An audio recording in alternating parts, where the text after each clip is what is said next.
का शर्फ हासिल किया। अल्लाह रब्बुल इज़्ज़त हक सच बयान करने की तौफीक दे और मुझे और आपको सुनने और सुनाने के बाद अमल पैरा होने की भी तौफीक अता फरमाई। ये माह मुकर्रम रजबुल मुरज्जब, जिसको अल्लाह रब्बुल इज़्ज़त ने अपना महीना करार दिया। हुज़ूर अलैहिस्सलाम की ये हदीस पाक है। हुज़ूर अलैहिस्सलाम ने फरमाया कि रजब ये अल्लाह का महीना है और शबान हुज़ूर ने फरमाया ये मेरा महीना है और रमज़ान ये मेरी उम्मत का महीना है। तो ये रजबुल मुरज्जब वो मुक़द्दस महीना है जिसको अल्लाह रब्बुल इज़्ज़त अपना करार दे रहा है। इसी महीने की 27 तारीख को हुज़ूर अलैहिस्सलाम का एक बहुत ही अज़ीमुश्शान मौजज़ा रूनुमा हुआ, जिसको हम मिराज के नाम से जानते हैं। मिराज क्यों करवाया गया और कैसे करवाया गया, मिराज की कैफियत क्या थी, इस पे कुछ गुजारिशात पेश करने की कोशिश करूँगा। जो आयत का मैंने इंतखाब किया 15वें पारे की पहली आयत सूरह बनी इसराइल की, इसमें अल्लाह रब्बुल इज़्ज़त फरमाते हैं, सुब्हानल्लज़ी, पाक है वो ज़ात, अपने पाकीज़गी से इब्तिदा की, अस्रा बिअब्दिही, जिसने अपने बंदे को सैर करवाई, लैलन मिनल मस्जिदिल हराम, रात के औकात में, यानी कि रात को मस्जिद हराम से, इलल मस्जिदिल अक्सा, मस्जिद अक्सा तक, अल्लज़ी बारकना हौलहू लिनुरियहू मिन आयातिना, और ये मस्जिद अक्सा वो है कि इसके गिर्द हमने अपनी अजीम निशानियां दिखाई हैं और इसमें बरकत रखी हुई है। इन्नहु हुवस समीउल बसीर, बेशक अल्लाह सुनता है और देखता भी है। इस आयत में अल्लाह रब्बुल इज़्ज़त ने मिराज के मज़मून को बयान फरमाया और ये कहा कि हमने अपने पकीज़ा बंदे को सैर करवाई, यानी मिराज को सैर से तशबीह दी। उसके बाद अल्लाह रब्बुल इज़्ज़त ने सूरह नजम में इसकी मज़ीद कैफियत को बयान फरमाया, वन्नज्मि इज़ा हवा मा दल्ला साहिबुकुम वमा गवा वमा यंतिकु अनिल हवा इन हुवा इल्ला वह्युन यूहा अल्लमहु शदीदुल कुवा ज़ू मिर्रतिन फस्तवा वहुवा बिल उफ़ुकिल आला, और वो आसमां बई के सबसे बुलंद किनारे पर थे। सुम्मा दना फतदल्ला, फिर वो जलवा नजदीक हुआ और खूब नजदीक हुआ। फ़कान क़ाब कौसैनी औ अदना, तो इस जलवे में और महबूब में सिर्फ 2 हाथ का फासला था। इसकी दोनों जगहों पे अल्लाह रब्बुल इज़्ज़त ने मज़मून मिराज का जिक्र किया। सबसे पहली जो मेरी गुफ्तगू का पहला हिस्सा है, इसमें इस बात को समझने की कोशिश करेंगे कि अल्लाह रब्बुल इज़्ज़त ने हुज़ूर अलैहिस्सलाम को ये मिराज करवाया क्यों, ये मिराज हुआ क्यों। तो देखें, जितने भी अंबिया के मौजज़ात हैं, जितने भी नबियों के मौजज़े होते हैं, असल में वो नबूवत की दलील होते हैं, वो नबूवत या रिसालत की दलील होते हैं। उम्मतों की ये तवक्को रही कि हम कोई मौजज़ा देखेंगे तो आप पर ईमान ले आएंगे। तो मुख्तलिफ मौजज़े मुख्तलिफ अंबिया ने दिखाए। जैसे हज़रत मूसा अलैहिस्सलाम ने फ़िरौन के दरबार में अपना असा फेंका तो वो एक बहुत बड़ा अजदहा, बहुत बड़ा सांप बन गया, तो ये भी एक मौजज़ा था। और वहाँ के लोगों की ये डिमांड भी थी कि हमें दिखाएं और फिर हम आपके ऊपर ईमान लेकर आएंगे। तो मेराज भी एक मुतालबा था, किसी हद तक ये मुतालबा बन रहा था। दूसरे नंबर पे हुजूर अलैहिस्सलाम आपको मिराज जो है वो 3 नबवी में हुई, यानी नबुव्वत के ऐलान के 3 साल बाद 40 साल की उम्र में आपने ऐलान नबुव्वत फरमाया। और तकरीबन आपकी उम्र मुबारक 43 साल के करीब थी जब ये मिराज का वाक़या हुआ। और जिस साल मिराज हुआ उस साल में हुजूर अलैहिस्सलाम ने बहुत ज़्यादा मुसीबतें और तकलीफ़ें देखी। यानी आपके जो चचा हज़रत अबू तालिब थे उनकी वफ़ात भी इसी साल में हुई। वो चाचा जो ढाल था हुजूर अलैहिस्सलाम की, वो ढाल बने हुए थे, किसी को आने नहीं दे रहे थे हुजूर अलैहिस्सलाम की तरफ। ढाल बन के कुफार के सामने खड़े थे कि जब तक अबू तालिब खड़ा है तुम मोहम्मद सल्लल्लाहु अलैहि वसल्लम को छू भी नहीं सकते। एक तो हजरत अबू तालिब की वफात होगी, दूसरा आपकी प्यारी जोजा मोहतरमा हजरत खतीजतुल कुबरा रजी अल्लाह ताला अन्हा आपकी भी वफात हो गई, जिनको आप दिलो जान से चाहते थे, बड़ी कुर्बत थी। और हुजूर अलैहिस्सलाम आपकी वफ़ात के बाद भी अक्सर गमगीन हो जाया करते थे। तो दूसरी अज़वाज मुतहरात आपसे ये पूछती कि या रसूलल्लाह सल्लल्लाहु अलैहि वसल्लम खतीजा में क्या ख़ास बात थी कि आप अभी तक नहीं भूल पाए? उम्र के आखिरी हिस्सों में भी 60 बरस की उम्र तक भी 62-63 तक फिर भी आप याद फरमाते थे हज़रत खतीजा को। तो अर्ज़ की कि या रसूलल्लाह सल्लल्लाहु अलैहि वसल्लम उनमें क्या ख़ास बात थी? हम भी आपकी बीवियां हैं, लेकिन आपका झुकाव हज़रत खतीजा की तरफ बहुत है।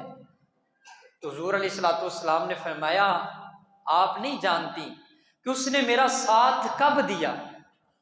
उस वक्त दिया जिस वक्त इस रुए ज़मीन पे मेरे सारे मुखालिफीन थे, लोग मुझे मारने पे तुले हुए थे। उस वक्त जो मेरे साथ खतून खड़ी हुई उसका नाम खतीजा था।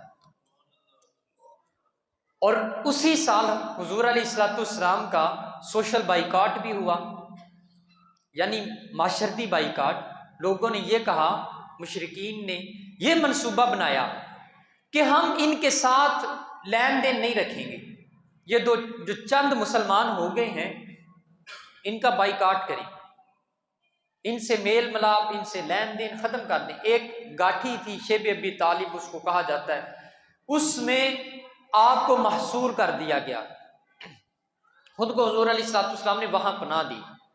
अब सोशल बाइकाट का मतलब क्या होता है? मतलब यह था कि मुसलमान अगर पैसे लेकर भी दुकान पे जाए कि मुझे फलां चीज दे दो, तो कहते थे हम आपको नहीं देंगे, हम आपको नहीं देंगे। कुएं से पानी भरने के लिए जाते हैं, वहां से पानी नहीं भरने दिया जा रहा। दाना अनाज लेने के लिए जा रहे हैं तो दाना नहीं दिया जा रहा। गोया जीना दो बार हो गया मुसलमानों का। और वहां पे हुजूर अलैहिस्सलाम ने और चंद सहाबा इकराम जो उस वक्त मुसलमान हो चुके थे, उन्होंने पत्ते खा के गुजारा किया, पत्ते खाते रहे। इतना वो सख्त टाइम पीरियड था, इतने वो कठिन मरहलात थे कि मुसलमानों को कोई भी चीज मुयस्सर नहीं आ रही थी। ये भी इसी साल में हुआ। ये 3 अजीम वाक़यात जो हैं वो एक ही साल में हुए जिस साल में मेराज करवाया गया। इस साल को हुजूर अलैहिस्सलाम ने आमुल हुज़्न, यानी गम का साल करार दिया।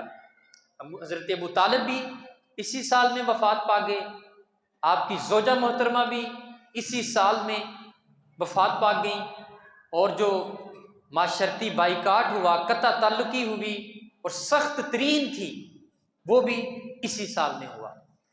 अब हुजूर अलैहिस्सलाम की तबीयत गमगीन रहने लगी, सहाबा इकराम भी बाकी और हुजूर अलैहिस्सलाम भी तबीयत बोझल बोझल सी महसूस करते, और किसी से कलाम कम करते, किसी से गुफ्तगू कम करते, किसी को कम ही बुलाते, कोई ज़रूरत की बात होती तो कर लेते, वरना खामोशी से अल्लाह का जिक्र करते रहते।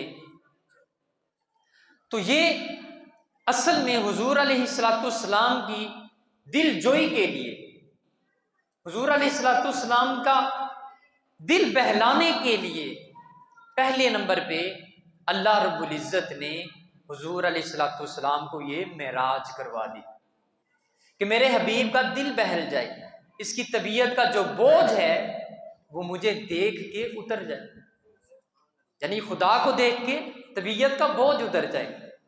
अब जब शहीद के मुतल्लिक कहा कि शहीद को तकलीफ नहीं होती, क्यों नहीं होती?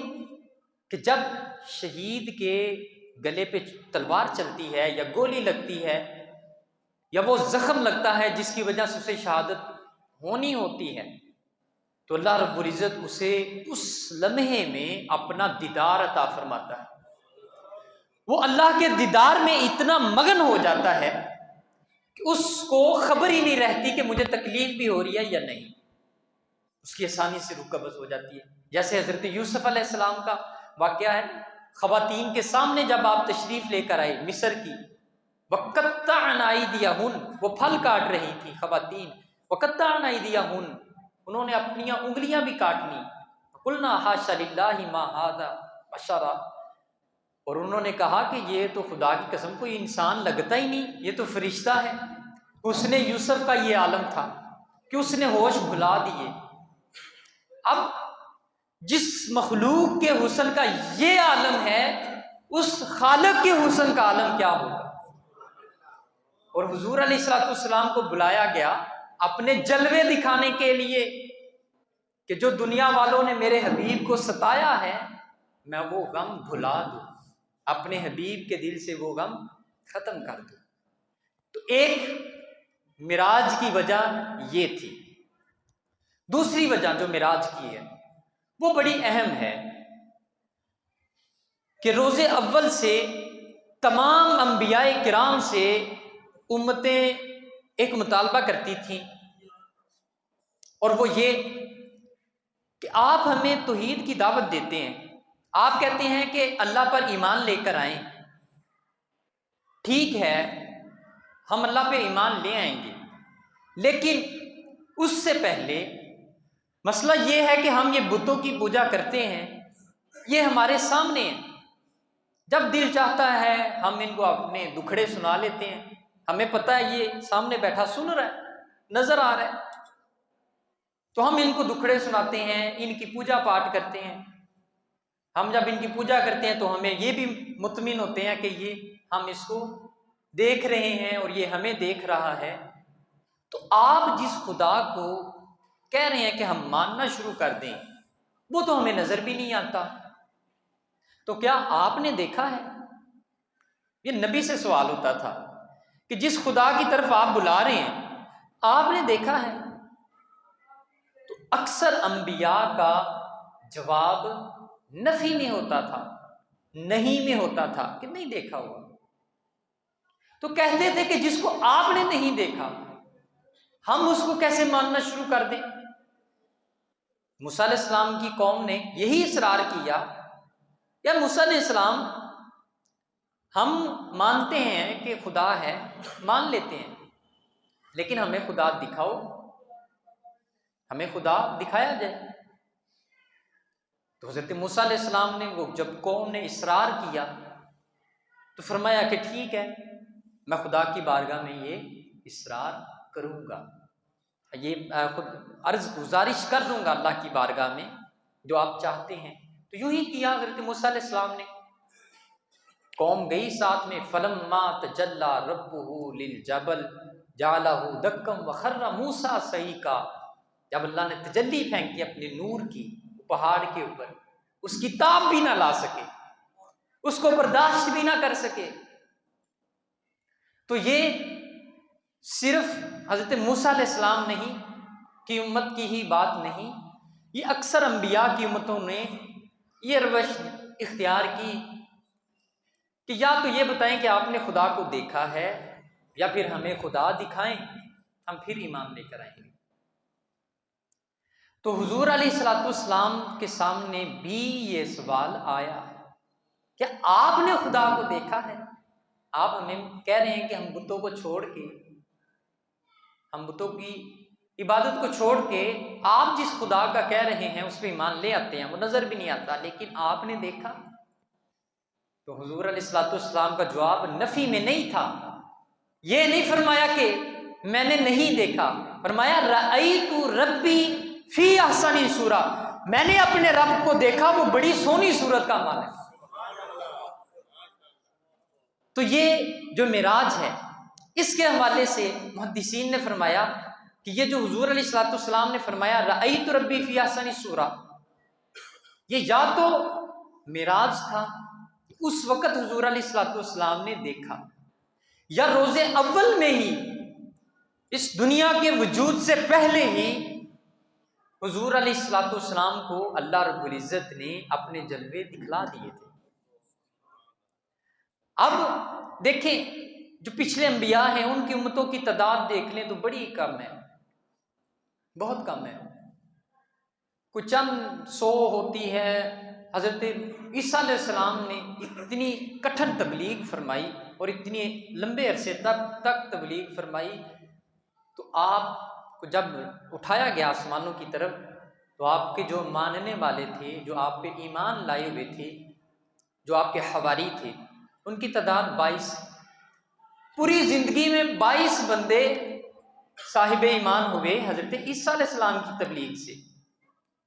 हजरत नूह अलैहिस्सलाम आपकी 950 साल उम्र है, तकरीबन 1000 साल उम्र है, जिसमें 900 साल तबलीग फरमाई, और चंद 1000 लोग थे जो आपके साथ कश्ती में आए, बाकी पूरी दुनिया के लोग गर्क हो गए। तो एक तरफ तो हम अंबिया की उम्र देखें और उनकी तबलीग देखें, तो वो कई सौ साल तक बुलाते रहे अल्लाह की तरफ आओ, अल्लाह की तरफ आओ, तो चंद लोग ही मिलते थे उनके साथ। लेकिन हुजूर अलैहिस्सलाम ने जो तबलीग फरमाई वो 23 साल है। 40 साल की उम्र में ऐलान किया नबुवत का, और 63 साल में वफात है। 23 साल तबलीग फरमाई है। 23 साल में जब हुजूर अलैहिस्सलाम ने खुतबा हज्जतुल विदा इरशाद फरमाया, आखिरी खुतबा हज के मौके पे दिया, उस वक्त जो सहाबा इकराम खुतबा सुन रहे थे उनकी तादाद 1,25,000 थी। इतने मुख्तसर अरसे के अंदर इतना फैल जाना, ये कैसे मुमकिन हुआ? यूं ही मुमकिन हुआ।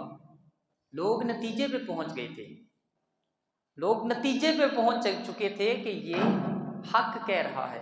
वो पिछले तो कहते थे कि आपने देखा है, तो जवाब नफी में होता था। इनसे पूछा कि आपने देखा है, तो इन्होंने कहा रईतु रब्बी फी अहसनी सूरा।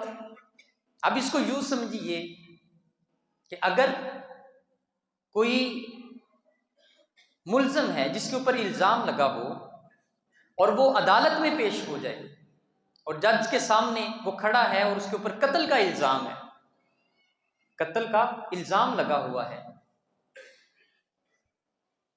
अब जज जो है वो गवाहों को तलब करता है कि वो गवाह पेश किए जाएं जिन्होंने इस कत्ल को होते हुए देखा था, जो इसने किया। एक आता है, वो कहता है जी इसने किया, तो वो उससे पूछता है कि आपने देखा जब ये अमल हो रहा था? वो कहता है कि देखा नहीं है, बाहर एक लोगों का हजूम है जो कह रहे हैं कि इसने किया, उनसे सुना मैंने कि इसने कत्ल किया हुआ है। कहता है नहीं, सुनी हुई बात नहीं, आप बैठ जाओ, अब चले जाओ। दूसरा आता है, वो भी कहता है कि मैं सुन के आ रहा हूं कि इसने कत्ल किया हुआ है, तो ये वाकई कातिल हो सकता है। कहता है आपकी बात में भी वजन नहीं है, आते जाते हैं, 99 बंदे आ जाते हैं। आखिर में एक बंदा आता है और वो कहता है कि इसने कत्ल किया। तो जज पूछता है कि आपने देखा है? वो कहते हैं जी, जब ये कत्ल कर रहा था तो मैं पास ही खड़ा था, मैं चश्मदीद गवाह हूं, अपनी आंखों से देखने वाला हूं, सुन के नहीं आ रहा।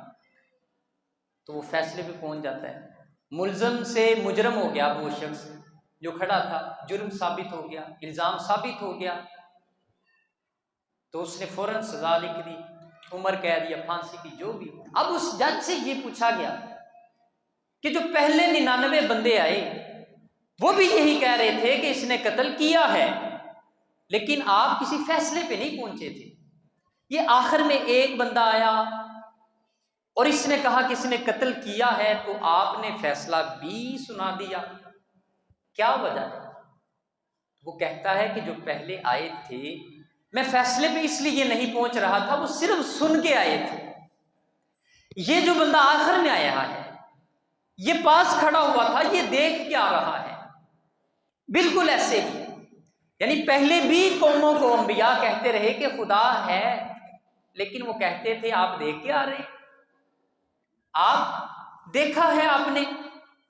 लेकिन हुजूर अलैहिस्सलाम के सामने भी ये सवाल आया तो आपने फरमाया कि हाँ, रईतु रब्बी फी अहसनी सूरा, मैं उसको बड़ी खूबसूरत शक्ल में देख के आ रहा हूं। तो लोग नतीजे पे पहुंच गए कि ये अब जो बंदा आ रहा है इसकी बात में वजन है। तो फैसला सुनाया कि हम कहते हैं फिर अशहदु अल्ला इलाहा इल्लल्लाह व अशहदु अन्ना मुहम्मदन अब्दुहु व रसूलुहु। तो इसलिए लोग इतनी तेजी के साथ इस्लाम जो है वो फैलता चला गया कि जो भी कौम की तिश्नगी थी, जो भी प्यास थी, वो खत्म हो गई। तो एक मिराज की वजह ये भी थी। अब मिराज के जो मराहिल हैं, पहला जो मरहला है, इसमें कहा सुब्हानल्लज़ी अस्रा बिअब्दिही लैलन मिनल मस्जिदिल हराम इलल मस्जिदिल अक्सा। मस्जिद हराम से शुरू हुआ पहला मरहला और मस्जिद अक्सा तक इख्तिताम पजीर हुआ, इख्तिताम पजीर हो गया वहां पे एक मरहला। और अक्सर लोग यही क्लेम करते हैं, कुछ मुनकरीन मिराज, कि कुरान में है कि सुब्हानल्लज़ी अस्रा बिअब्दिही लैलन मिनल मस्जिदिल हरामी इलल मस्जिदिल अक्सा, कि अल्लाह ने अपने नेक बंदे को, बरगुज़ीदा बंदे को सैर करवाई मस्जिद हराम से मस्जिद अक्सा तक। तो मिराज यहां तक की है। वहां से फिर हुजूर अलैहिस्सलाम वापिस आ तशरीफ ले आए मक्का मुकर्रमा में। तो जो सफरे मिराज है वो मस्जिद अक्सा तक की है, उनका मिराज वहां पे ख़त्म हो जाता है। वो सिर्फ यही मानते हैं कि मस्जिद अक्सा तक हुजूर अलैहिस्सलाम को मिराज हुई। मैंने कहा हुजूर अलैहिस्सलाम को कहां तक मिराज हुई ये तो जिब्रील भी नहीं जानते, उनकी भी बस हो गई थी रास्ते में, उन्होंने भी जवाब दे दिया था, तो इन्हें कैसे पता चल गया?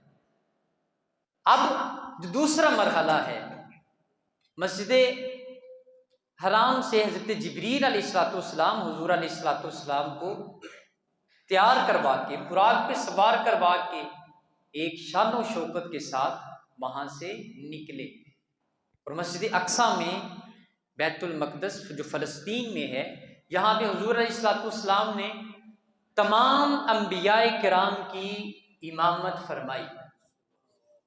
सारे अंबिया मुक्तदी थे। वइज़ अख़ज़ल्लाहु मीसाकन नबिय्यीना लमा आतीतुकुम मिन किताबिन व हिकमतिन सुम्मा जाअकुम रसूलुम मुसद्दिकुल लिमा मअकुम लतुमिनुन्ना बिही व लतंसुरुन्ना, कि अल्लाह ने अंबिया से ये अहद लिया, पुख्ता अहद लिया कि जब मेरे नबी तुम में मबूस हों, आखिरी नबी, तो फिर उनके ऊपर ईमान भी लेके आना है और उनकी मदद भी फरमानी है। गोया सभी अंबिया के ऊपर हुजूर अलैहिस्सलाम को ये फजीलत और अफजलियत अता फरमा दी गई कि आप इनके इमाम हैं। और हुजूर अलैहिस्सलाम के मुतल्लिक ये वादा लिया कि किसी भी नबी के दौर में हुजूर तशरीफ ले आए, वो चाहे हज़रत ईसा हो या हज़रत मूसा हो या हज़रत इब्राहीम हो, जिसके भी दौर में, ये अंबिया से वादा आलमे अरवाह में लिया था जब दुनिया बनी भी नहीं थी।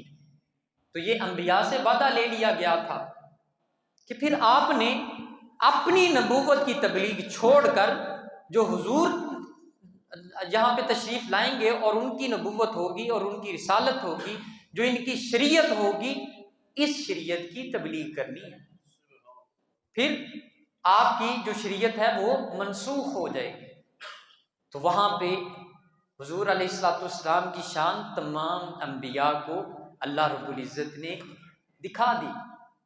यहाँ पे एक मरहला है जो ख़त्म होता है, उसके बाद जो दूसरा मरहला है उसकी इब्तदा होती है।